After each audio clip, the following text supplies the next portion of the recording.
السلام عليكم ورحمة الله وبركاته.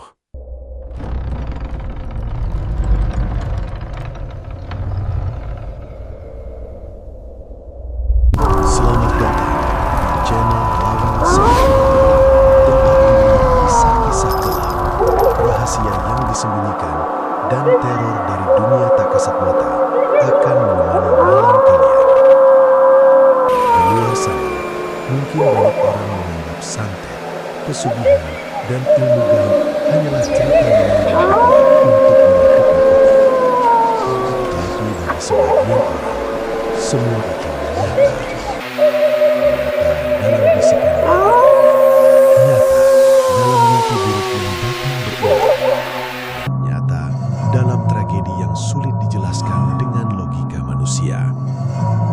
Di channel ini, kita akan menyelami kisah-kisah horor penuh misteri tentang orang-orang yang nekat membuat perjanjian dengan kekuatan gelap demi kekayaan, tentang santet yang dikirim karena dendam dan iri hati, tentang rumah-rumah tua yang menyimpan rahasia gelap, serta pengalaman nyata yang meninggalkan trauma seumur hidup bagi mereka yang mengalaminya.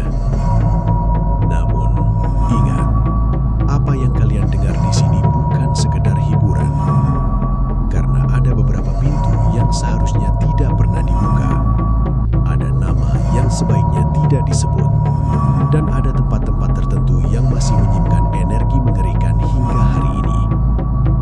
Jadi, sebelum cerita dimulai, pastikan kalian menonton di tempat yang aman. Matikan lampu jika berani. Gunakan headset dan dengarkan setiap detailnya baik-baik. Karena bisa jadi, saat kalian mendengar cerita ini, ada sesuatu yang juga sedang memperhatikan dari balik kegelapan. Saya akan menemani kalian malam ini, membuka lembar demi lembar kisah menyeramkan yang sulit dipercaya, namun benar-benar terjadi. Inilah Lawang Sewu, gerbang menuju kisah horor, santet, ilmu gaib, dan pesugihan paling mencekam. Langit sore mulai gelap ketika aku, Yanto, turun dari mobil bak tua yang biasa mengangkut hasil kebun menuju desa Karangireng. Angin dingin langsung menyambut begitu kakiku menginjak tanah merah yang becek oleh hujan. Desa itu tampak sunyi, terlalu sunyi untuk ukuran menjelang maghrib. Tidak terdengar suara anak-anak bermain, tidak ada warga yang duduk santai di teras rumah. Yang terdengar hanya suara bambu bergesekan dari arah hutan di belakang desa. Aku mengangkat tas lusuh berisi kaset-kaset rekaman azan daganganku. Sudah hampir 2 tahun aku berkeliling dari kampung ke kampung menjual rekaman azan dan doa-doa pilihan untuk membantu kebutuhan pesantren tempatku mondok. Biasanya aku selalu disambut ramah warga desa, tapi tidak dengan tempat ini. Seorang supir tua yang tadi mengantarku bahkan menolak masuk lebih jauh ke desa. "Kalau bisa, jangan lama-lama di sini, Nak," katanya pelan sebelum pergi. "Desa ini beda." Aku sempat bertanya maksudnya, tapi mobilnya keburu melaju, meninggalkan debu jalanan. Aku berjalan menyusuri jalan sempit sambil memandangi rumah-rumah kayu di kanan kiri. Saat itulah bulu kudukku mulai berdiri. Di hampir setiap pintu rumah tergantung benda aneh. Ada anyaman hitam berbentuk manusia, ada kain mori penuh tulisan merah, bahkan ada kepala kambing kering yang digantung tepat di atas jendela. Kenapa banyak sekali jimat begini? Gumamku lirih. Semakin masuk ke dalam desa, suasana makin membuat dadaku sesak. Beberapa warga yang melihatku justru buru-buru masuk rumah dan menutup pintu, seolah kedatanganku membawa sesuatu yang menakutkan. Aku berhenti di sebuah warung kopi kecil dekat pertigaan desa. Hanya ada seorang lelaki tua kurus sedang duduk sambil memandangi jalan kosong. "Kopi 1, Pak," kataku mencoba ramah. Orang tua itu mengangguk pelan, tapi matanya terus menatap tas yang kubawa. "Kamu orang baru?" tanyanya. "Iya, Pak. Saya Yanto, santri dari pesantren Nurul Hidayah. Saya jual rekaman azan." Wajah lelaki tua itu langsung berubah pucat. "Azan? Suaranya mengecil. Aku mengangguk sambil mengeluarkan beberapa kaset dari tas. Biasanya diputas buat pengajian atau musola. Tiba-tiba lelaki itu berdiri cepat, lalu mendekatiku. "Jangan diputar di sini," bisiknya panik. Malam pertama di desa Karangiring membuatku sulit memejamkan mata. Aku akhirnya menginap di surau kecil dekat ujung desa setelah lelaki tua pemilik warung kopi tadi, Pak Wiryo, memintaku jangan keluar sampai pagi. Katanya, setelah azan Isya, jalanan desa bukan lagi milik manusia sepenuhnya. Aku duduk sendirian di dalam surau yang lampunya redup, sambil memandangi tas berisi kaset-kaset azan daganganku. Sejak sore tadi, pikiranku terus dipenuhi ucapan Pak Wiryo tentang padepokan santet Alas Peteng. Rasanya aneh melihat satu desa begitu bergantung pada jimat seperti itu. Angin malam masuk lewat jendela kayu yang sedikit terbuka. Bau tanah basah bercampur aroma kemenyan samar tercium dari luar. Aku merinding sendiri. Terlalu banyak yang disembunyikan desa ini, gumamku. Tiba-tiba terdengar suara langkah tergesa di halaman surau. Tok, tok, tok. Aku membuka pintu perlahan. Seorang anak kecil berdiri di depan surau sambil membawa lampu minyak. Wajahnya pucat dan matanya seperti habis menangis. "Mas, ibu saya sakit," katanya pelan. Aku jongkok di depannya. "Sakit apa?" "Sejak maghrib teriak-teriak terus. Katanya ada yang bisik di telinganya." Aku langsung teringat pesan guruku di pesantren.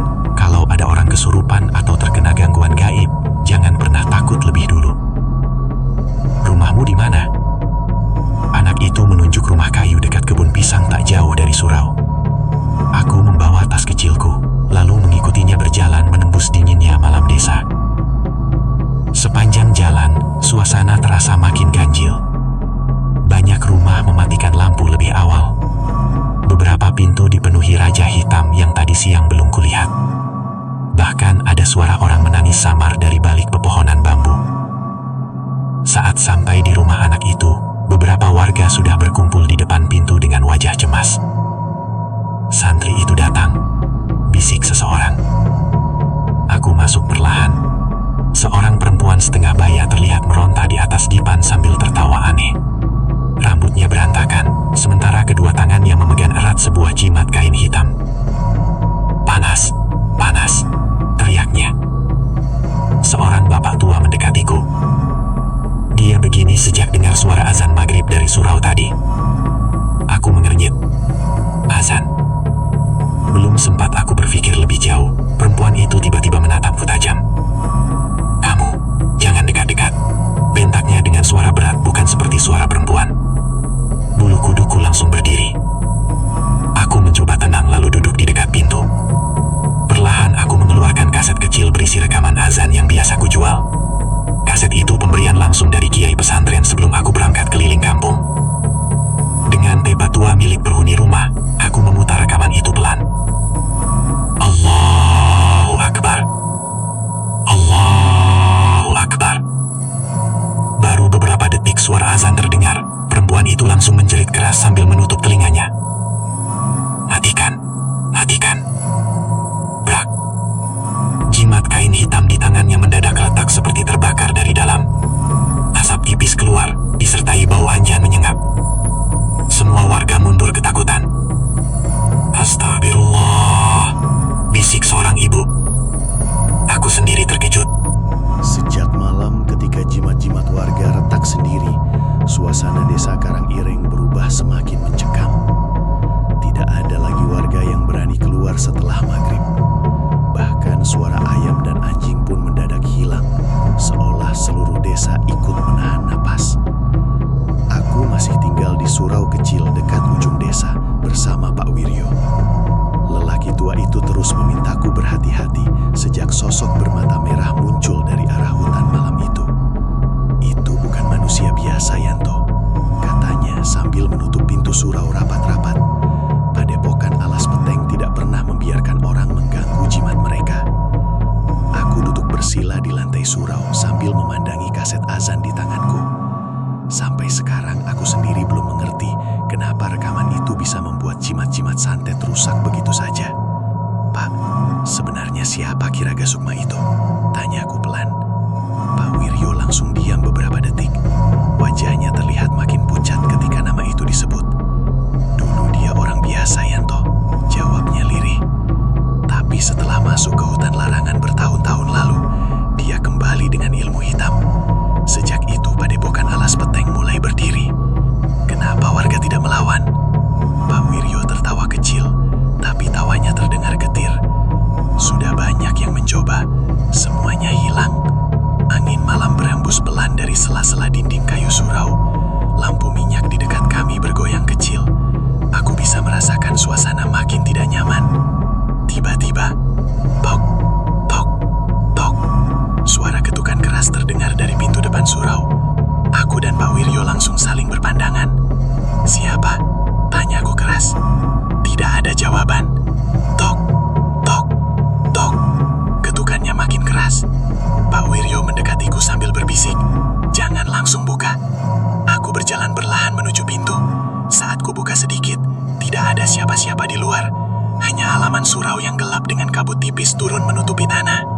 Namun di depan pintu terdapat sebuah bungkusan kain hitam. Dadaku langsung terasa dingin. Astagfirullah. Pak Wiryo buru-buru menarikku mundur. Jangan disentuh. Tapi terlambat.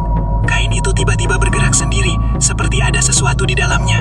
Perlahan kain terbuka dan memperlihatkan kepala ayam hitam berlumur darah segar. Di mulut ayam itu terselip secari kertas penuh tulisan merah.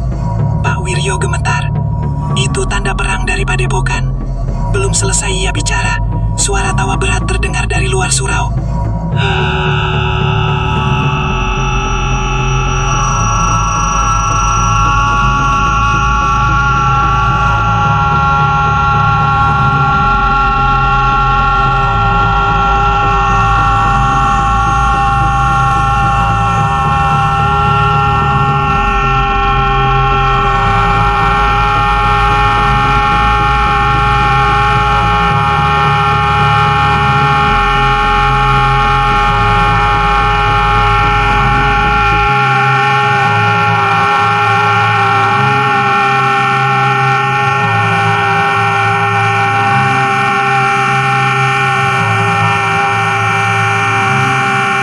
Sejak malam ketika jimat-jimat warga retak sendiri, suasana desa Karangireng berubah semakin mencekam.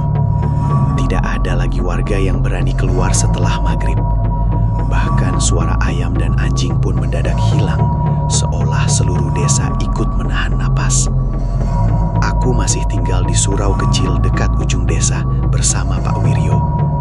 Lelaki tua itu terus memintaku berhati-hati sejak sosok bermata merah muncul dari arah hutan malam itu. Itu bukan manusia biasa, Yanto, katanya sambil menutup pintu surau rapat-rapat.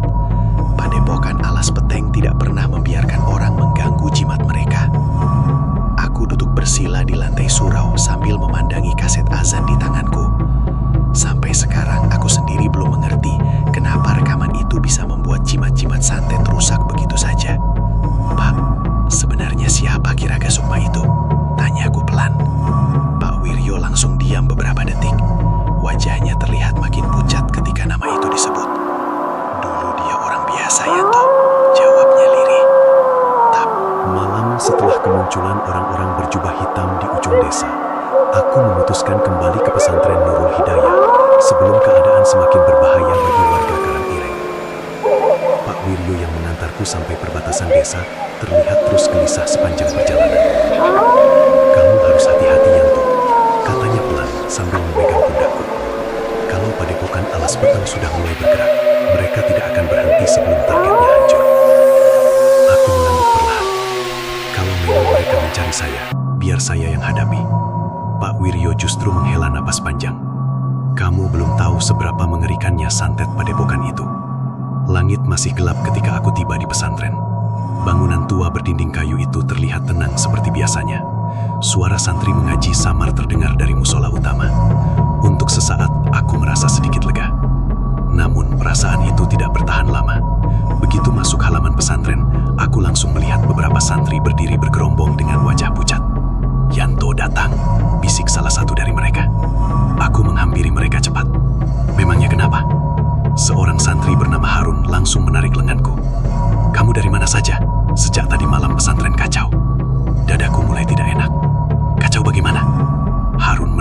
sebelum menjawab. Banyak santri kerasukan. Aku langsung berlari menuju asrama belakang. Dari kejauhan sudah terdengar suara orang menangis dan teriak histeris. Saat masuk ke dalam asrama, suasana langsung membuat bulu kudukku berdiri. 3 santri sedang dipegangi beberapa ustadz karena tubuh mereka terus meronta liar. Mata mereka melotot merah sementara mulutnya komat kamit dengan suara aneh. "Keluar kalian semua, dia datang, dia datang." Salah satu santri tiba-tiba menoleh kepadaku. "Itu dia," teriaknya sambil menunjuk wajahku. Tubuhnya langsung bergetar hebat. Aku mundur pelan. Astagfirullah. Kiai Mahfud, pengasuh pesantren. Suara kentongan di halaman pesantren masih terdengar bertalu-talu ketika aku berdiri membeku di depan musola. Dadaku belum tenang setelah sosok hitam di atas genteng tadi menghilang terbakar oleh suara azan dari tape kecil milikku. Para santri masih berkumpul ketakutan sambil membaca doa pelan. "Kiai, mereka datang lagi," bisik Harun dengan wajah pucat. Aku menoleh ke arah gerbang pesantren. Dari kejauhan, terlihat beberapa lelaki berjubah hitam berdiri diam sambil membawa keranda mayat bambu. Mereka tidak bergerak sedikit pun, hanya memandang lurus ke arah musola. Angin malam terasa makin dingin. Kiai Mahfud memegang pundakku pelan. "Masuk ke ruang saya, Yanto." Nada suara beliau terdengar berat. Aku mengikuti beliau menuju ruang kecil di samping musola. Begitu pintu ditutup, suasana mendadak sunyi. Hanya suara jangkrik dari luar yang terdengar samar. Kiai Mahfud duduk perlahan, lalu menatap tape kecil di tanganku. "Sudah waktunya kamu tahu asal benda itu." Aku ikut duduk di depan beliau. "Sebenarnya kaset ini apa, Kiai?" Beliau menarik napas panjang sebelum mulai bercerita. "Dulu, sebelum kamu mondok di sini, ada seorang ulama bernama Kiai Bashori." Aku langsung memperhatikan serius. Beliau dikenal sebagai orang yang menutup banyak padepokan ilmu hitam di daerah Pantura.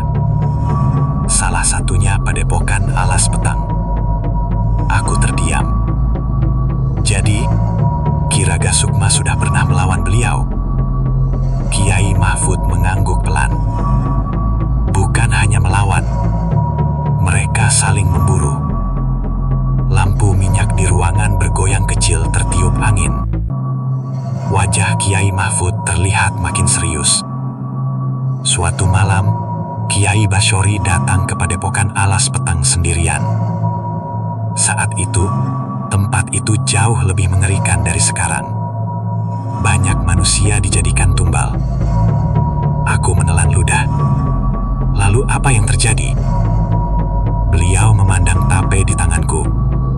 Kiai Bashori melawan mereka hanya dengan lantunan azan. Aku merinding mendengarnya.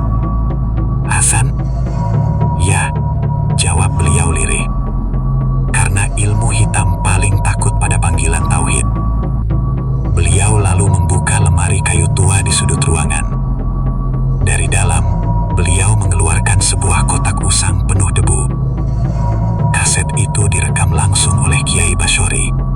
Sebelum beliau menghilang, aku langsung membeku. "Menghilang?"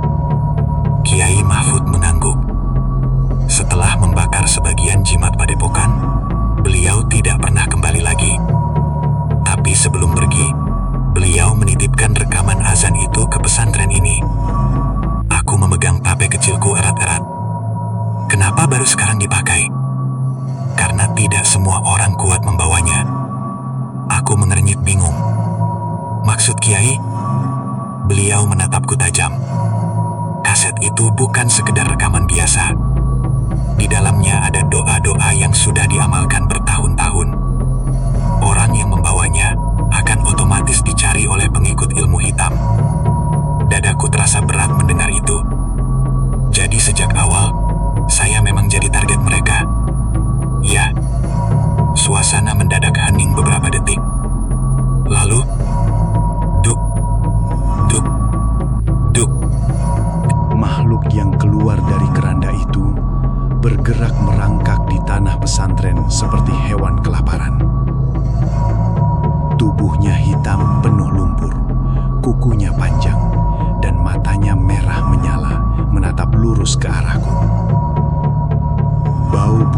langsung menyebar memenuhi halaman hingga beberapa santri muntah ketakutan. Aku mundur perlahan sambil menggenggam tape kecil warisan Kiai Basyori. "Kiai, itu makhluk apa?" tanya aku pelan. Kiai Mahfud berdiri di sampingku dengan wajah tegang. "Itu bukan pocong, bukan juga manusia," suara beliau berat. "Itu penjaga jimat padepokan." Makhluk itu tiba-tiba tertawa kecil. "Hehe." Lalu tubuhnya bergerak cepat sekali, melompat ke atas pohon mangga di tengah pesantren. Dahan besar langsung berguncang keras. Para santri menjerit berhamburan. "Masuk semua ke musola," teriak Kiai Mahfud. Aku masih berdiri memandang sosok itu. Dadaku terasa sesak oleh hawa dingin yang menyelimuti halaman. Dari atas pohon, makhluk itu terus menatapku sambil menjulurkan lidah panjang berwarna hitam. "Kamu, Yanto," suaranya parau, "pemilik suara azan." Belum sempat aku menjawab, terdengar suara langkah berat dari arah gerbang pesantren. Duk, duk, duk. Tanah seperti ikut bergetar setiap langkah itu mendekat. Orang-orang berjubah hitam di gerbang perlahan mundur memberi jalan. Kabut malam bergerak menutupi halaman. Lalu sosok besar muncul dari balik kabut. Tubuhku langsung membeku. Makhluk itu sangat tinggi, hampir menyentuh ranting pohon mangga. Badannya penuh bulu hitam lebat, dengan mata merah menyala seperti bara api. Taring panjang keluar dari mulutnya yang terus mengeluarkan asap tipis. "Genderuwo." Beberapa santri langsung menangis histeris. "Astagfirullah. Ya Allah." Makhluk itu membawa rantai besar yang diseret di tanah hingga menimbulkan suara menyeramkan. Sret. Aku bisa mencium bau anyir bercampur tanah kuburan dari tubuhnya. Genderuwo itu berhenti tepat di tengah halaman, lalu menatapku. "Serahkan kaset itu." Suaranya berat menggetarkan dada. Aku berusaha menahan takut, meski lutut mulai lemas. Kalau tidak, genderuwo itu tertawa keras. Rantai besinya tiba-tiba dihantamkan ke tanah. Duar. Tanah halaman retak, beberapa santri terpental hingga menghantam dinding musola.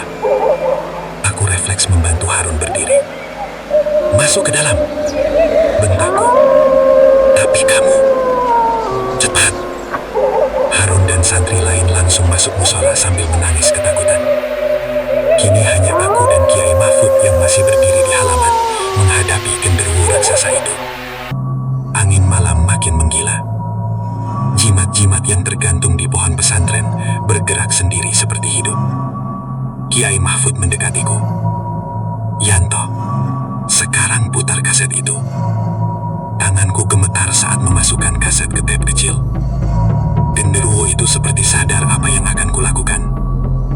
Matanya langsung membesar penuh amarah. "Jangan." Aku menekan tombol play. Allahu Akbar, Allahu Akbar. Begitu suara azan mulai berkumandang, seluruh halaman pesantren langsung berubah kacau. Genderuwo itu menjerit sangat keras sampai telingaku berdenging. "Arga." Tubuhnya mengeluarkan asap hitam tebal. Jimat-jimat di pohon mulai terbakar satu persatu. Brak, brak. Beberapa meledak seperti petasan. Makhluk penjaga keranda tadi melompat turun dari pohon, lalu merangkak cepat ke arahku. Aku mundur sambil tetap memegang tape. Makhluk itu hampir mencakar wajahku sebelum tiba-tiba tubuhnya terpental sendiri saat suara azan memasuki kalimat berikutnya. "Asyhadu an la ilaha illallah." Tubuh hitamnya terbakar dari dada hingga kepala. Ia berguling di tanah sambil menjerit kesakitan. Genderuwo raksasa itu makin mengamuk. Dengan satu lompatan besar, ia menghantam tiang musola. Berak. Kayu musola retak. Para santri di dalam menjerit panik. "Kiai!" teriakku. Kiai Mahfud terus membaca doa sambil memercikan air ke arah genderuwo. Tapi makhluk itu terlalu kuat. Matanya kembali menatapku penuh kebencian. "Kamu pewaris Basyori." Tiba-tiba genderuwo itu berlari ke arahku sambil mengangkat rantai besinya tinggi-tinggi. Aku langsung memejamkan mata sambil mengangkat tab kecil di dada. Allahu Akbar, Allahu Akbar. Suara azan menggema semakin keras. Dan tepat ketika rantai itu hampir menghantam tubuhku, duar. Tubuh genderuwo mendadak terpental sendiri seperti ditabrak sesuatu tak terlihat. Makhluk itu Setelah genderuwo penjaga jimat terbakar di halaman pesantren, aku pikir teror dari Padepokan Alas Peteng akan berhenti untuk sementara. Tapi aku salah. Justru sejak malam itu, suasana di sekitar pesantren berubah semakin mengerikan. Setiap menjelang maghrib, terdengar suara gamelan samar dari arah hutan. Padahal tidak ada satupun warga yang berani mendekati tempat itu. Kiai Mahfud akhirnya memutuskan sesuatu yang membuatku terdiam cukup lama. Kita harus masuk ke Alas Peteng. Aku menatap beliau lekat-lekat. Masuk ke Padepokan. Kalau tidak, mereka akan terus menyerang pesantren. Aku menggenggam tab kecil warisan Kiai Basyori di dalam tas. Sejak awal benda itu memang jadi incaran mereka. Dan semakin lama aku sadar, selama kaset itu masih ada di tanganku, Padepokan tidak akan berhenti memburu kami. Menjelang tengah malam, aku berangkat bersama Kiai Mahfud dan Harun menuju hutan larangan di belakang desa. Langit benar-benar gelap tanpa bulan. Kabut turun tebal sampai jalan setapak hampir tidak terlihat. Harun berjalan di belakangku sambil membawa lampu minyak kecil. "Kenapa dingin sekali?" gumamnya pelan. Aku juga merasakan hal yang sama. Udara di dalam hutan terasa berbeda, berat dan sesak, seperti ada banyak mata mengawasi dari balik pepohonan. Semakin jauh kami masuk, semakin aneh suasananya. Di beberapa batang pohon tergantung boneka jerami penuh paku. Ada pula kain kafan lusuh yang bergerak sendiri tertiup angin. Harun mulai gemetar. "Mas, kita balik saja." Belum sempat aku menjawab, terdengar suara tawa pelan dari atas pohon. Kami langsung berhenti. Lampu minyak Harun mendadak padam sendiri. Gelap total.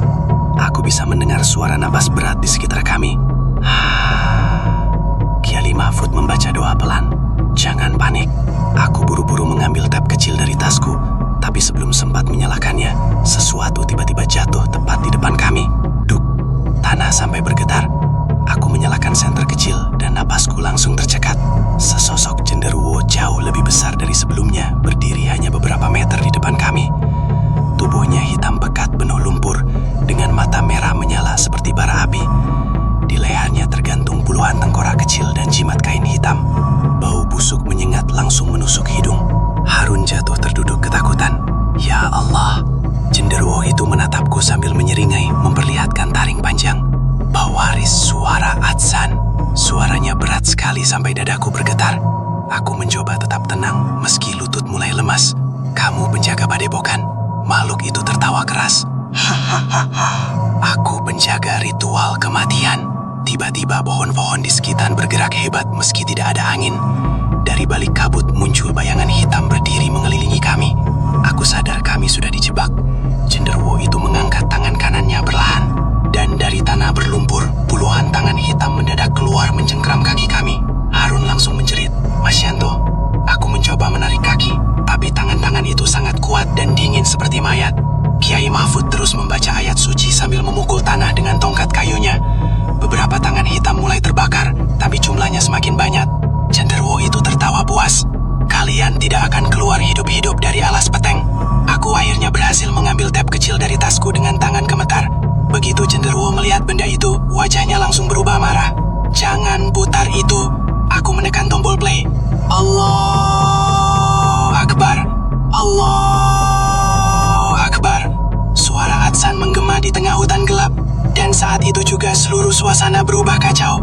Tangan-tangan hitam yang mencengkam kaki kami langsung terbakar satu persatu. Api yang membakar genderuwo penjaga ritual masih terlihat menyala di tengah hutan alas peteng. Bau hangus bercampur tanah basah memenuhi udara malam. Aku masih terduduk sambil memegangi bahu yang terluka ketika sosok berjubah putih yang tadi muncul perlahan menghilang bersama kabut. Harun menatap sekeliling dengan wajah pucat. "Mas, itu benar Kiai Basyori?" Aku sendiri belum bisa menjawab. Dadaku masih berdebar keras setelah mendengar suara azan yang menggema sendiri dari tengah hutan. Kiai Mahfud mendekatiku lalu membantu berdiri. "Kita harus cepat pergi dari sini," katanya pelan. "Malam ini ritual mereka sedang dimulai." Aku mengernyit. "Ritual apa?" Beliau menatap lebih dalam ke arah hutan. "Ritual pemanggilan penjaga terakhir." Mendengar itu, tengkukku langsung terasa dingin. Kami bertiga berjalan lebih cepat menembus kabut. Namun semakin jauh masuk ke dalam alas peteng, suasana justru makin aneh. Dari kejauhan terdengar suara gamelan bertalu-talu, bercampur suara orang membaca mantra. Dung, tak, dung, tak. Api obor mulai terlihat di balik pepohonan. Aku memperlambat langkah lalu mengintip dari balik batang pohon besar. Dan pemandangan di depan membuat nafasku tertahan. Di tengah hutan terdapat padepokan tua berbentuk joglo besar yang dipenuhi kain hitam. Puluhan orang berjubah gelap duduk melingkar sambil membawa jimat dan tengkorak kecil di tangan mereka. Di tengah lingkaran berdiri Ki Raga Sukma. Untuk pertama kalinya aku melihat pemimpin padepokan itu secara langsung. Tubuhnya kurus tinggi dengan rambut panjang memutih. Wajahnya penuh rajah merah menyerupai akar pohon. Di lehernya tergantung kalung tulang manusia. Matanya merah tajam. Ia sedang berdiri di depan sumur tua hitam yang mengeluarkan asap tipis. Penjaga ritual telah kalah. Suaranya berat menggema. Tapi malam ini, kekuatan alas peteng akan bangkit sempurna. Semua pengikutnya langsung menunduk sambil membaca mantra bersama. Aku bisa merasakan hawa panas keluar dari sumur tua itu. Harun mulai gemetar di sampingku. "Mas, tempat ini seperti neraka." Tiba-tiba Ki Raga Sukma berhenti bicara. Ia berlahan menoleh ke arah tempat persembunyian kami. Dadaku langsung membeku. "Keluar kalian," katanya pelan. Suasana langsung sunyi. Aku tahu kami ketahuan. Kiai Mahfud memberi isyarat agar tetap tenang. Tapi sebelum sempat bergerak, puluhan pengikut padepokan mendadak berdiri bersamaan. Kepala mereka bergerak patah-patah seperti boneka rusak. Lalu semuanya menatap lurus ke arahku. "Santri penjual azan," ucap mereka. Tangan hitam besar yang muncul dari sumur ritual membuat seluruh padepokan mendadak sunyi.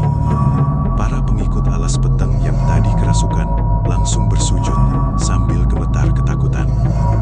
Bahkan Ki Raga Sukma terlihat mundur perlahan dengan wajah tegang. Aku berdiri mematung sambil memegang tape kecil di dada.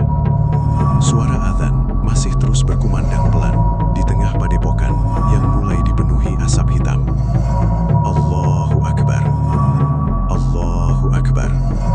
Tanah di bawah kakiku bergetar semakin keras. Duk, duk, duk. Lalu perlahan, sosok besar mulai keluar dari dalam sumur tua itu. Rambutnya panjang kusut, menutupi wajah. Tubuhnya hitam seperti gosong terbakar. Sementara rantai-rantai besi melilit kedua tangannya. Bau anyir menyebar begitu kuat sampai dadaku terasa sesak. Harun langsung jatuh terduduk. Ya Allah, Kiai Mahfud membaca doa lebih keras dari sebelumnya. Ki Raga Sukma menundukkan kepala dalam-dalam ke arah makhluk itu. Penjaga utama alas petang, bangkitlah. Makhluk itu mengangkat kepalanya perlahan. Dan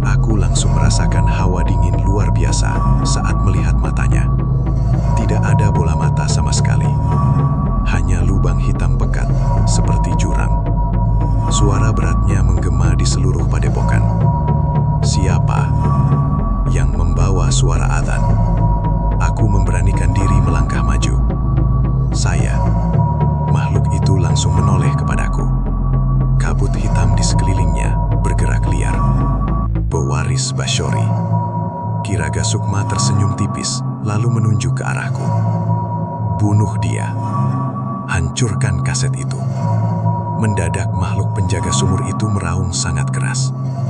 Arga. Rantai besi di tangannya menghantam tanah sampai lantai padepokan retak. Para pengikut Alas Peteng langsung menyingkir ketakutan. Makhluk itu bergerak cepat sekali ke arahku. Aku refleks mundur sambil memegang tape kecil. Allahu Akbar. Allahu Akbar. Begitu suara adzan terdengar lebih jelas, tubuh makhluk itu mengeluarkan asap hitam. Tapi anehnya, kali ini ia tidak langsung terbakar seperti genderuwo sebelumnya. Makhluk itu justru terus mendekat sambil tertawa mengerikan. Aku tidak bisa dihancurkan semudah itu. Ia mengayunkan rantai besinya ke arahku. Duar! Aku terpental menghantam tiang kayu padepokan. Punggungku terasa seperti patah. Yanto! Teriak Harun. Tape kecilku jatuh ke lantai, beberapa meter dariku. Kiraga Sukma langsung tertawa puas. Sekarang selesai sudah. Ia berjalan cepat menuju tape itu. Aku mencoba bangkit, meski tubuh terasa sakit semua. Jangan sampai kaset itu jatuh ke tangan mereka. Namun sebelum Kiraga Sukma menyentuh tape tersebut, suara Kiai Mahfud terdengar keras. Yanto, jimat utamanya. Aku langsung menoleh bingung. Di mana? Beliau menunjuk ke arah belakang sumur ritual. Di sana tergantung sebuah keris hitam panjang yang dipenuhi kain merah dan rajah aneh. Keris itu melayang sedikit di udara dengan asap hitam keluar dari bilahnya. Dadaku langsung berdebar keras. Aku bisa merasakan hawa jahat yang luar biasa dari benda itu. Kiai Mahfud berteriak lagi. Itu pusat kekuatan Alas Peteng. Kiraga Sukma langsung berubah panik. Jangan biarkan dia mendekat. Para pengikut padepokan yang kerasukan mulai berlari ke arahku. Mata mereka merah dan mulut mereka terus komat-kamit membaca mantra. Aku menggertakkan gigi, lalu berlari menuju keris hitam itu. Salah satu pengikut mencoba mencengkram bahuku, tapi tiba-tiba tubuhnya terpental sendiri saat suara